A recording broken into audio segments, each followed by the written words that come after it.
Ne la laissez pas toucher au fusil. Elle est juste là pour l'eau et les cordes. » Toute l'équipe éclata de rire alors qu'elle restait silencieuse, continuant simplement à vérifier calmement son sac médical. 40 minutes plus tard, la patrouille s'engagea dans un étroit défilé rocheux et une salve éclata depuis la falaise opposée. Un tir précis venu d'un point de soutien fit taire le tireur embusqué d'en face. À voix basse, le chef d'équipe demanda « Qui vient de tirer ?» La réponse tomba, sèche et inattendue. C'était la fille de l'eau. Elle s'appelait Elise Baumann, 33 ans, originaire d'Autriche. Peau claire, cheveux châtain clair, noués en queue de cheval, silhouette compacte, allure discrète. Officiellement, elle travaillait comme soutien technique au sein de l'unité de patrouille alpine, surveillant la frontière nord. Elle s'occupait de la logistique sur les itinéraires de montagne. Vérifier les gourdes et les cordes d'escalade, répartir le poids des sacs à dos, préparer le matériel médical. Jamais on ne la voyait porter un fusil d'assaut, seulement l'arme de poing réglementaire que chacun devait avoir sur soi. La plupart des soldats la surnommaient la seconde mule, celle qui suivait derrière avec un deuxième sac de charge. L'un d'eux avait lâché un jour, mi-moquerie, mi-sérieux. Elle croit vraiment qu'elle est soldate, genre une cheftaine scout qui joue à la guerre. Elise s'était contentée de sourire timidement et avait repris son inspection des nœuds sur ses mousquetons. Depuis quelle ville du monde regardez-vous cette vidéo aujourd'hui?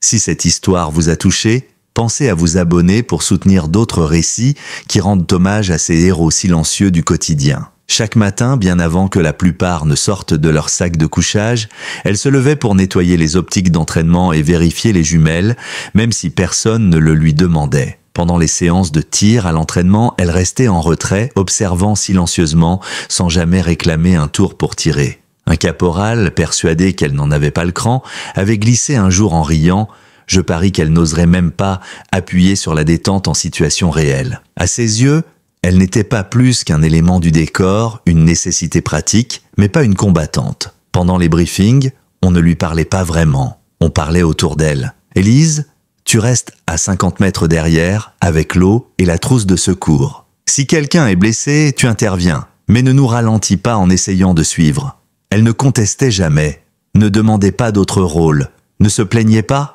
Mais chaque soir, quand les autres jouaient aux cartes ou astiquaient leurs armes, elle s'asseyait à l'écart, la lampe frontale posée sur une pierre, et étudiait des cartes topographiques, traçant des notes sur les lignes de crête et les zones d'ombre. Elle scrutait aussi le ciel, notant les variations de vent, étudiant les changements d'altitude. Ses coéquipiers pensaient simplement qu'elle était consciencieuse sur la planification des routes, mais ils n'avaient aucune idée de ce qu'elle préparait vraiment.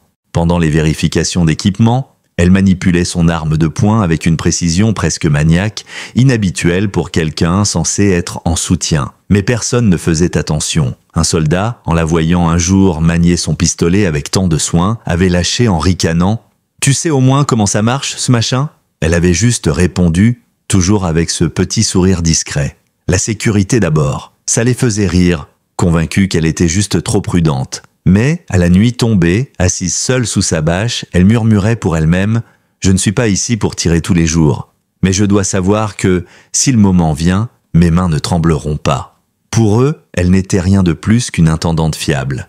Un poids mort utile, mais pas une vraie soldate. Ils étaient loin d'imaginer à quel point ils se trompaient. Un après-midi, au point de repos appelé Roche 14, elle ajustait ses gourdes quand le sergent s'arrêta, intrigué par la voir incliner rapidement son arme vers la roche comme pour vérifier un reflet dans l'optique. Il fronça les sourcils. « Où t'as appris ce geste ?» Elle répondit simplement d'un ton si calme que ça le dérouta.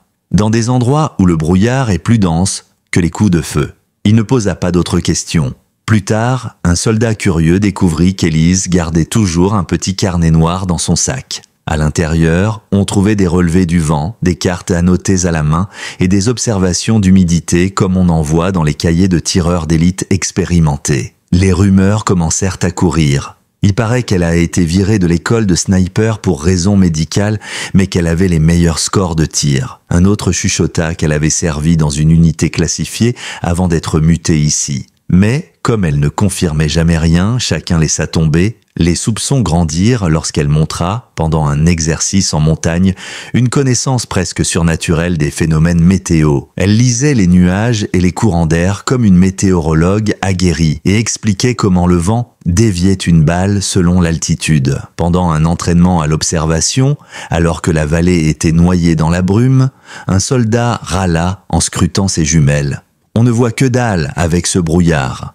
Élise, sans même relever la tête de sa carte, murmura « Cible à 2 heures, environ 400 mètres, derrière le 3e pin à gauche de la souche. » Stupéfait, il braqua sa lunette et confirma « Elle avait raison. » Quand il demanda comment elle avait pu voir ça, elle répondit « C'est pas la vue, c'est l'écho métallique. » Le chef d'équipe la fixa longuement. « Élise, tu sais ce que c'est qu'une signature sonore ?» Elle haussa les épaules. « On apprend des choses, parfois. » Mais, petit à petit, les questions se multipliaient.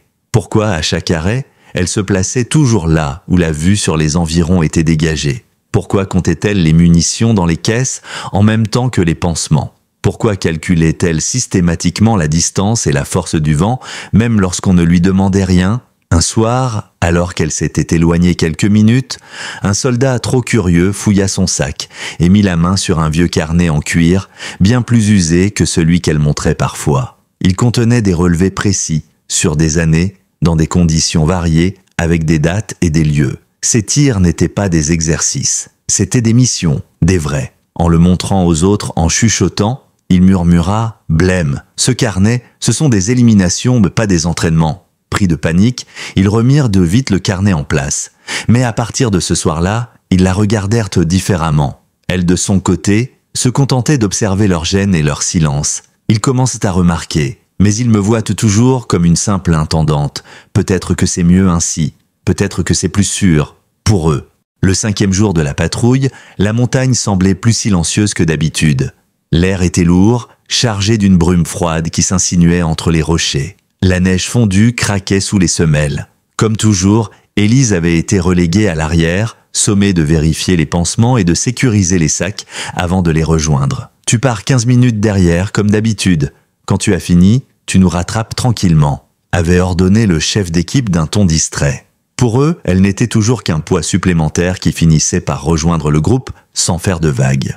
Pendant que la patrouille s'enfonçait dans un passage rocheux étroit, Élise ajustait calmement ses gants et s'assurait que chaque gourde était bien fermée. Mais en relevant les yeux, elle aperçut ce qu'elle guettait depuis la veille, un éclat minuscule dans la falaise d'en face. Une lueur métallique presque imperceptible, trahissant la présence d'une lunette. Elle avait repéré le tireur embusqué. Ses yeux suivirent la trace invisible d'une ligne de tir et elle calcula instinctivement la trajectoire du vent. La brume s'était levée plus vite que prévu, créant des courants traîtres le long des arêtes. Pourtant, la signature était nette. Le sniper ennemi ne s'était pas déplacé, convaincu d'avoir l'avantage. En contrebas, le groupe s'arrêta soudain dans le canyon, surpris par les premiers tirs. Des détonations sèches éclatèrent, rebondissant entre les parois, et la poussière se souleva à quelques centimètres des casques. La patrouille fut clouée au sol en quelques secondes, piégée dans la gorge étroite sans possibilité de bouger. Le chef d'équipe se plaqua derrière un rocher et cria dans sa radio « Contact, contact, tireur isolé sur la crête. Quelqu'un a un visuel ?» Mais personne ne bougeait. La peur glaçait les membres. La voix d'un caporal se perdit dans le vacarme. « On ne peut pas sortir d'ici. Il nous a complètement verrouillés. » Les balles ricochaient sur les pierres, soulevant des éclats et maintenant les têtes basses. À travers la radio, ils tentèrent d'appeler du renfort, mais la réponse fut impitoyable. Le soutien le plus proche était à 40 minutes, et le sniper en face n'avait pas l'intention de leur laisser ce temps. Déjà ses tirs se faisaient plus précis. Une gerbe de poussière éclata à 2 doigts du chef d'équipe qui blêmit. Il ajuste ses tirs, il nous prend un par un si on reste là. Un soldat paniqua et demanda s'ils avaient assez de fumigène pour couvrir la retraite, mais la réponse fut négative. Ils étaient pris au piège. Puis, un seul coup de feu retentit. Un son clair et isolé, venu d'en arrière. Le silence retomba presque aussitôt sur le canyon. En face, la lunette du sniper explosa en fragments scintillants. Son fusil glissa sur la roche et tomba dans le vide, tandis que l'homme lui-même basculait en arrière, inerte. Les soldats regardèrent autour d'eux, hébétés. Certains pensaient que des renforts étaient enfin arrivés. Ils cherchaient des hélicoptères, un autre peloton, une voix dans la radio. Mais il n'y avait rien. Seule une silhouette fine apparut dans la brume derrière eux. Élise avançait calmement, son arme de poing encore fumante. Sans lever la voix, elle dit avec une précision clinique « 432 mètres, élévation ajustée d'1,8 degré, compensation vent, 2 secondes 3, cible neutralisée. » Le canyon resta muet. On n'entendait plus que le souffle du vent et le bruit de ses pas sur les pierres. Personne ne trouvait les mots. La femme qu'il n'avait jamais autorisée à toucher un fusil venait de sauver toute l'unité avec un seul tir, et avec un simple pistolet. Le chef d'équipe réussit enfin à articuler, presque en chuchotant « Élise, qu'est-ce qui vient de se passer ?» Elle répondit sans ciller, tout en commençant à démonter son arme pour la nettoyer. Engagement standard contre tireur isolé. Position en hauteur, vent à 19 km/h, acquisition par reflet de la lunette, tir calculé. Ses gestes étaient rapides, précis, méthodiques, bien plus assurés que tout ce que ses camarades avaient jamais vu. Puis, toujours aussi calmement, elle lâcha « Forces spéciales alpines, 3 campagnes extérieures, 74 cibles confirmées, 2 médailles pour service distingué. » La stupeur se lisait sur les visages. On aurait entendu une épingle tomber. Finalement, un des soldats qui l'avait le plus souvent raillé s'avança, rouge de honte. « Madame, je vous dois des excuses et probablement ma vie. » Elle se contenta d'un bref regard et répondit d'une voix égale « Vous ne me devez rien, je vous dois juste de vous ramener tous à la maison, c'est pour ça que je suis là. » Le chef d'équipe fixa longuement la falaise d'où provenait le tireur ennemi, puis revint à elle. « Depuis combien de temps tu le surveillais ?» demanda-t-il enfin. « Depuis l'entrée dans le canyon. 15 minutes que je l'ai repéré. Je voulais lui laisser la chance de se retirer. Quand j'ai vu qu'il persistait, j'ai pris la décision tactique qui s'imposait. Il avait une ligne de tir sur chacun d'entre vous. » Elle remit son arme dans son étui et termina son inspection avec la même tranquillité que si elle avait seulement serré une corde ou rangé une trousse de secours. Puis elle releva la tête et dit « On devrait bouger. Les tireurs isolés travaillent rarement seuls. Il peut y avoir d'autres hostiles dans le secteur. » L'équipe se remit en marche, sous le choc mais soudain, plus attentive à la moindre de ses paroles. Le chef d'équipe, lui, s'attarda un instant à ses côtés, parlant à voix basse. « Pourquoi ne pas avoir demandé un poste de combat quand tu es arrivé dans cette unité ? Avec ton passé, tu aurais pu. » Élise se tourna vers la falaise désormais silencieuse et répondit doucement. « Parce que, parfois, la place la plus efficace pour un tireur est justement celle où personne ne l'attend. Il pensait me protéger en me mettant à l'arrière, mais rester derrière, ça ne veut pas dire rester en dehors du combat. Parfois, ça veut dire être exactement au bon endroit pour protéger tout le monde. » Le lendemain matin, personne ne fit de remarque en voyant Élise préparer son sac à dos comme d'habitude. Mais le silence pesait, chargé d'une forme nouvelle de respect. Le chef d'équipe ne dit rien non plus, se contentant de la fixer en hochant légèrement la tête lorsqu'elle passa près de lui. Ce jour-là, la marche fut plus lente, plus prudente. À chaque halte, chacun jetait des coups d'œil en direction d'Élise, l'observant ajuster ses relevés du vent et tracer ses notes dans son carnet comme si de rien n'était. Il ne savait pas encore quoi dire ni comment agir, mais une chose était certaine, plus personne ne la regardait comme une simple intendante. À la fin de la semaine, alors que le groupe se réunissait autour d'un feu de camp pour se détendre, le chef d'équipe prit la parole d'une voix posée. « Bowman », elle leva les yeux, « j'aimerais que tu participes à la prochaine séance d'entraînement au tir, officiellement. » Élise haussa légèrement les sourcils, surprise qu'il la désigne ainsi devant tout le monde, mais elle se contenta de répondre « Comme vous voudrez, chef. » Ce fut la première fois qu'on l'invita à tirer sur le pas de tir. Le bruit des balles et l'odeur de poudre emplissaient l'air. Les autres, intrigués, cessèrent de tirer pour la regarder. Avec un calme impressionnant, elle sortit son vieux carnet en cuir et commença à expliquer à voix basse comment interpréter la densité du brouillard pour estimer la distance, comment lire les courants d'air sur la neige fondue, comment compenser dans la pénombre en s'appuyant sur les reliefs invisibles. À la fin de la séance, même le plus jeune des soldats avait réussi à améliorer sa précision grâce à ses conseils. Le soir même, un des hommes, un grand blond qu'on appelait Jonas, se leva et s'approcha d'un panneau de bois planté au point de repos. Il sortit son couteau et grava lentement une ligne.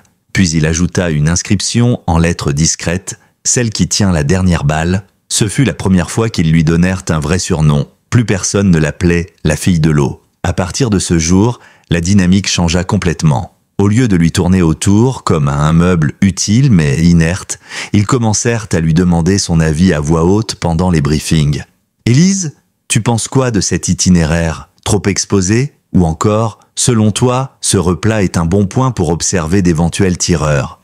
Elle répondait calmement, jamais arrogante, mais avec des explications précises qui forçaient le silence autour d'elle. Petit à petit, chacun commença à écouter avec une attention nouvelle. Quand ils installaient le campement pour la nuit, il n'était plus question de la reléguer à la périphérie. Quelqu'un veillait toujours à ce qu'elle ait la meilleure vue possible sur les alentours. Et lorsqu'ils planifiaient leur trajet, ils choisissaient systématiquement des points de passage qui lui offraient des lignes de vue dégagées.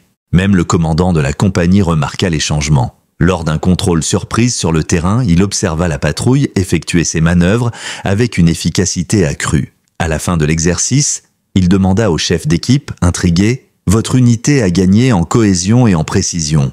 Qu'est-ce qui a changé ?» Le chef d'équipe lui répondit en souriant légèrement, « On a appris à ne plus juger un soldat à la seule étiquette qu'on lui colle. » Pour Élise, ces attentions n'étaient pas indispensables, mais elles lui rappelaient qu'au moment critique, elle avait tenu son rôle. Dans son esprit, la véritable récompense était ailleurs, savoir qu'elle pouvait encore se montrer à la hauteur et protéger ceux qui comptaient sur elle, même sans qu'ils le sachent. Elle continua à porter l'eau, les cordes et les pansements. Mais désormais, elle portait aussi un carnet ouvert sur lequel les autres prenaient note à leur côté. Elle continuait à murmurer des conseils aux plus jeunes, à montrer comment compter les pas dans la neige pour évaluer une distance sans jumelles, à corriger les postures maladroites lors des entraînements de nuit. Et dans leur regard, elle voyait enfin qu'ils comprenaient. Élise n'avait jamais réclamé la moindre reconnaissance. Mais lorsqu'elle posait les yeux sur le canyon où elle avait tiré, elle ressentait une satisfaction muette. Dans ce moment-là, quand tout avait basculé, ses mains n'avaient pas tremblé. Et personne dans cette vallée ne portait aujourd'hui la blessure mortelle qu'elle avait empêchée. Elle n'avait besoin ni d'éloge ni de décoration. Si un jour, quelqu'un parmi eux, en rentrant chez lui, posait la main sur une vieille cicatrice et se souvenait qu'elle l'avait sauvée, ça suffirait. Parce que dans la discrétion, elle avait déjà laissé sa marque. Elle ne raconta plus jamais cette histoire. Dans le rapport qu'elle rédigea le soir même, elle se contenta de 9 lignes sobres, précisant simplement l'heure, la distance, les conditions météo et la neutralisation d'un tireur isolé sur la crête. Rien de plus. Et elle retourna à son rôle habituel, comme si rien n'avait changé. Mais ses camarades, eux, ne l'oublieraient jamais. Quelques jours plus tard, pendant un exercice de nuit dans la neige, le chef d'équipe vint la trouver alors qu'elle nettoyait calmement ses jumelles sous la lumière froide des étoiles. Il lui tendit un fusil d'entraînement. « Ce serait un honneur si tu voulais bien prendre la première position demain matin. » Pour la première fois, Élise leva les yeux surprise, puis esquissa un mince sourire. « Très bien, » répondit-elle simplement. Le lendemain, c'est elle qui dirigea la séance de tir. Elle sortit son vieux carnet, le posa au centre de la table et invita chacun à le feuilleter. À tour de rôle, elle leur montra comment tracer les courants d'air sur une carte, comment calculer mentalement la dérive d'une balle en fonction de la densité du brouillard, comment anticiper la lumière de l'aube sur les optiques. À chaque explication, il buvait ses paroles, fasciné. Même le plus sceptique d'entre eux finissait par hocher la tête avec un respect nouveau. Petit à petit, l'inscription gravée sur le panneau du campement devint plus qu'une simple phrase. C'était une promesse silencieuse, celle qui tient la dernière balle. Désormais, tout le monde la désignait ainsi. Plus jamais la fille de l'eau, plus jamais la mule de secours, il lui donnait un vrai nom, un vrai rôle. La métamorphose de l'équipe était visible jusque dans les moindres détails. On ne discutait plus ses suggestions lors des briefings. Quand elle parlait d'un angle mort ou d'un courant d'air traître, on ajustait la stratégie sans discussion. On la consultait sur chaque itinéraire, on plaçait les tentes en fonction de son regard, on s'organisait autour de ses conseils. Une nuit, alors qu'ils installaient le bivouac dans une vallée glaciale, le plus jeune soldat du groupe chuchota pour lui-même, mais assez fort pour que tout le monde entende « Je ne sais pas pourquoi on ne l'a pas vu plus tôt ». Élise, sans lever la tête de sa carte, répondit doucement. Parce qu'il est plus facile de voir les gens quand ils veulent être vus. Et c'était vrai. Depuis le début, elle n'avait jamais cherché à se mettre en avant, ni à réclamer sa place. Mais quand le moment était venu, elle avait su se dresser, viser et protéger les siens. On juge souvent la valeur d'un soldat à son grade, à la taille de son arme ou à la position qu'il occupe dans la colonne. Mais Élise avait montré autre chose, que la précision ne dépend pas du rôle qu'on vous donne, mais de la force de caractère qu'on garde en silence. Elle continuait à porter des cordes, à remplir des gourdes, à réparer des sacs et à contrôler des pansements. Mais chacun savait désormais qu'elle portait aussi bien plus que ça. Elle portait la sécurité de l'équipe entière. Et elle le faisait sans rien attendre en retour. Si un jour quelqu'un, chez lui, regardait sa cicatrice et murmurait pour lui-même « Elle m'a sauvé ce jour-là », alors tout aurait eu un sens. Parce que c'était bien ça, son choix. Ne pas être vue, mais être prête. Cette histoire est importante parce qu'elle nous rappelle à quel point nous sommes prompts à sous-estimer ce qui marche derrière nous. Dans chaque groupe, dans chaque entreprise, dans chaque communauté, il y a des Élises. Des gens qui travaillent sans bruit, qu'on ne remarque pas, qu'on prend pour de simples soutiens. Mais qui, au fond, sont ceux dont les mains ne tremblent pas quand la crise éclate. Le personnel qu'on croit accessoire peut avoir la compétence pour sauver toute une équipe. La personne qu'on méprise ou qu'on relègue à la logistique peut être celle qui voit ce que personne d'autre ne voit. Celle qu'on juge trop discrète pour être utile peut être celle qui prend la seule décision qui compte quand il faut agir. Élise incarne cette force cachée qui existe chez tant de personnes qu'on oublie. Les vétérans qui reprennent un emploi civil mais n'ont rien perdu de leur sang-froid. Les experts qui se retirent de la lumière mais gardent leur précision intacte. Ceux qui ne disent jamais « regardez-moi », mais qui, quand l'heure arrive, frappent ses justes. Elle ne demanda jamais à ce qu'on l'applaudisse. Elle n'eut jamais besoin de médailles supplémentaires. Mais la prochaine fois que l'un d'eux se souvenait de ce canyon glacé, il n'y avait qu'un nom qui leur revenait à l'esprit. Élise, celle qui tenait la dernière balle. Si cette histoire vous a touché, laissez un commentaire en disant « Je vivrai avec bienveillance » pour rappeler que parfois, la personne qu'on pousse à l'arrière est celle qui protège toute l'équipe. Si un jour quelqu'un vous a aidé et que vous n'avez jamais pu dire merci, commentez simplement « Je leur dois tout ». Et n'oubliez pas de vous abonner à la chaîne pour continuer à découvrir ces récits qui ne devraient jamais tomber dans l'oubli. Parce que parfois, celle qui marche en silence à l'arrière est aussi celle qui empêche tout le monde de tomber.